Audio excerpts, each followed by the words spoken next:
John Hopkins ungkap sudah putus dari Nikita Mirzani, terkuak alasan asmara bubar. Mantan pembalap MotoGP John Hopkins ungkapkan sudah putus dengan Nikita Mirzani, dilansir dari sripoku.com.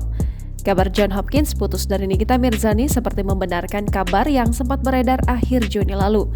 Menurut John Hopkins, perbedaan kepribadian yang muncul dari waktu ke waktu jadi alasan utama putus dari Nikita Mirzani, bukan masalah hukum yang tengah melanda. Kabar tak mengenakan datang dari artis peran penuh kontroversi Nikita Mirzani.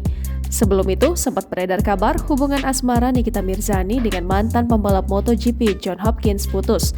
Namun kabar John Hopkins putus hubungan dengan Nikita Mirzani itu ternyata benar adanya. Itu disampaikan John Hopkins melalui Instagram pribadinya pada Senin 11 Juli 2022. Perbedaan kepribadian yang berkembang seiring hubungan jadi tenggara mereka putus. Dia juga menepis masalah-masalah lain, terutama persoalan hukum yang mendera Nikita Mirzani jadi penyebab hubungan mereka kandas di tengah jalan.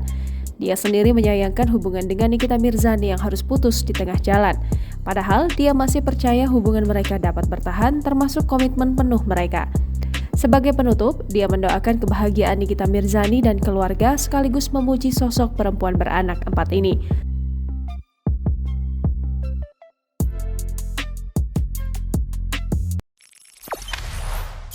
Jangan lupa subscribe, share, komen, dan like ya!